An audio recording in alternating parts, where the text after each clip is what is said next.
Good morning and welcome back to Jenny RD's Kitchen. Today I'm going to show you two of my favorite breakfast recipes that you can make ahead and enjoy for the week. This will be very helpful for those of you who struggle in the morning to find time for a balanced meal. First, we're going to make sweet potato crusted quiche. This recipe was actually given to me by Coach Kim, so thank you, Kim. It's one of my favorites. So we're going to start with the sweet potato crust. You're going to start by peeling a sweet potato and cutting it into really thin slices. So what we're going to do is, you can use a mandolin for this, but I just use a knife, and you cut it as thin as you would like. So you're going to take your thin sweet potato slices and put it into a pan and assemble them like a crust, like I have here. This one's actually already baked. So once you have them all assembled, you're going to spray it with some cooking spray and pop it into the oven for about 20 minutes until it's golden brown. And then you have your crust. So now we're going to make the filling for the quiche. So I'm going to take some olive oil into a warm pan. Heat that up for a few seconds. And I decided that I'm going to do mushrooms, spinach, and I had some leftover cooked turkey bacon, so I'm going to use that as well. You can switch up whatever you want into this recipe. Any vegetables you want, any protein, anything that you like.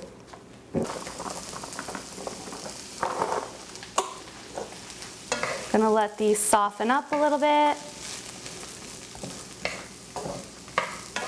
While those are going, we are going to make the egg mixture. So I'm actually going to use a few real whole eggs and egg whites, but you can just use all egg whites if you would like. So you're going to take 3 large eggs, along with some egg whites. You need about a cup.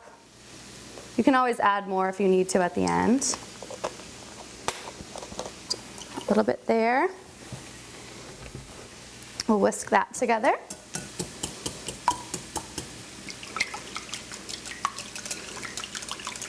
Just like you're making scrambled eggs. You can add some salt and pepper, a little bit of sea salt,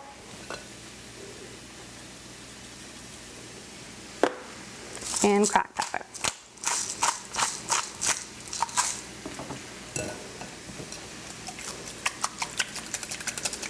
All right, so that's it for the egg mixture, really easy.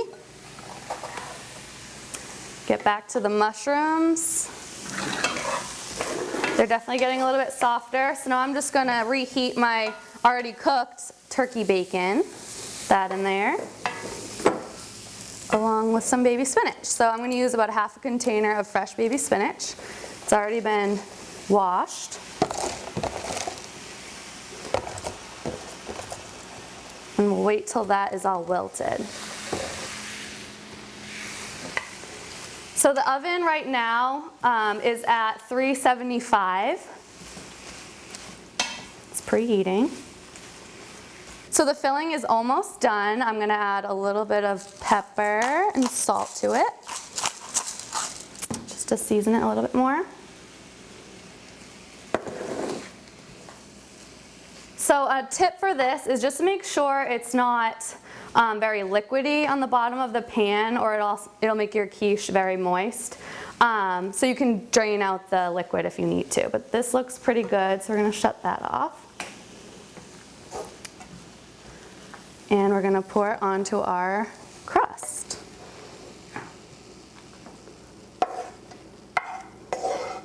Spread the filling onto the crust.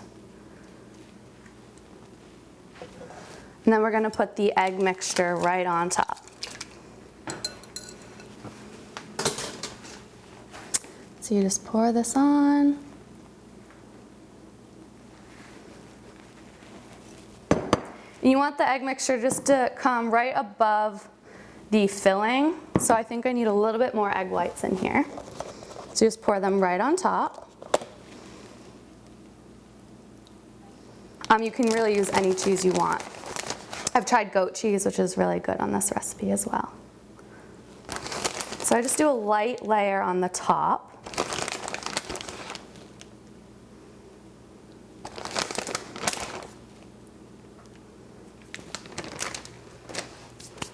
You can add some herbs on top if you want. I'll add a little bit more pepper because I love pepper. And then I'm gonna pop it right into the preheated oven. And I'm gonna let that bake for about 40 minutes. Halfway through, I'm gonna turn it, and it should be done and getting all puffy. So we'll check on that later, and we'll make our next recipe. So next we're gonna make protein pancakes. You can make these pancakes so many different ways. I'll show you 2 different ones today. So what I'm gonna do is double the recipe. Typically you just need to start with a half a banana, but I'm gonna do a whole one. So I'm just gonna chop it up quickly. Throw it into the bottom of a bowl, and I'm gonna mash it up. Typically you want a nice ripened banana, so they're nice and sweet. So as you can see, I'm mashing everything up here. You don't really want it chunky, or it's gonna make your pancake have a weird consistency. So next we need the protein powder. You can use any protein powder that you want. I have a whey protein right here. I've tried this recipe with plant-based and they both taste great. So typically you need 1 scoop, but since I'm doubling this recipe, I'm gonna use 2. Pop that in. And that takes the place of the flour.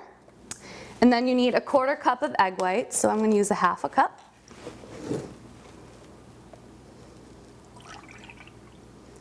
And you want to make sure you don't get egg beaters, but you just want the egg whites. You're going to pour that in. I'm going to add a little cinnamon to this. And I'm going to whisk it up. Depending on the protein powder and how thick you want your batter, you might need to add a little bit of almond milk to thin it out. Mine is looking pretty thin right now, so I'm going to add in just a tad bit more protein powder. So this is how the batter should look. This is a little bit thinner than I would typically like, but it'll definitely work. We're going to heat up a pan, spray it with some nonstick spray lightly. Wait till that heats up. So this is just like making regular old pancakes.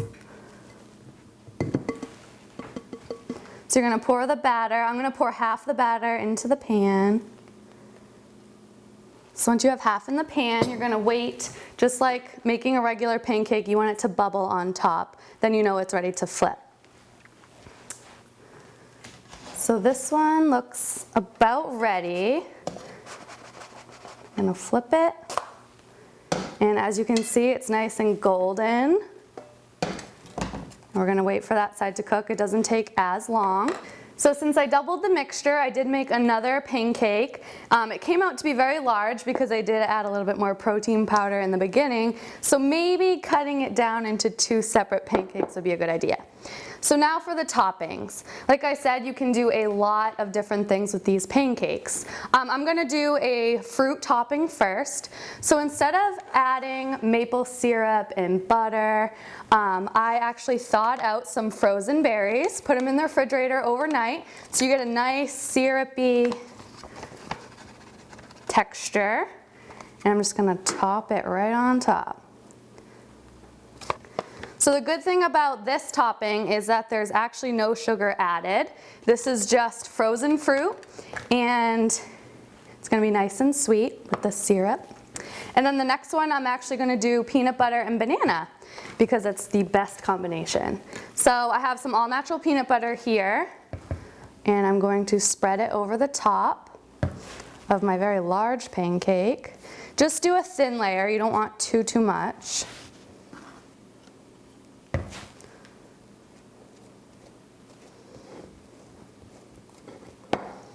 Right, that should be good. And then I'm going to slice up some banana.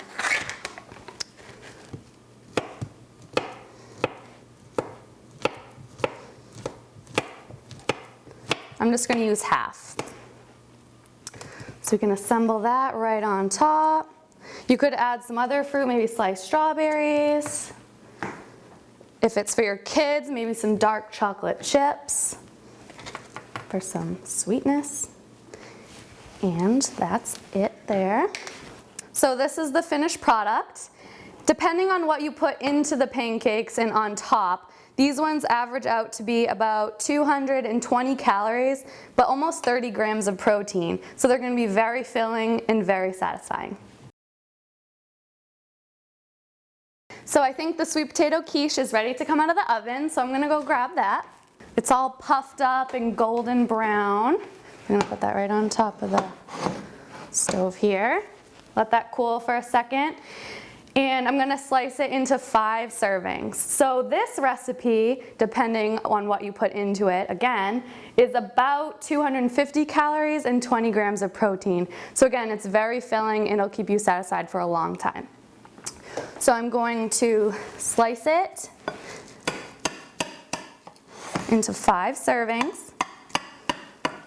I make this recipe almost every Sunday because I like a quick and easy breakfast in the morning, and I just grab it, reheat it at work, and it tastes just as good.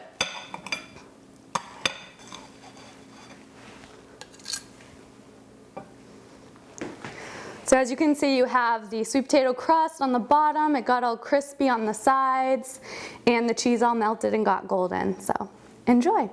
So planning ahead is key. If you're struggling in the morning to figure out what to eat for breakfast, plan ahead and get it prepped maybe on the weekend. Like I said, on a Sunday you could make the quiche.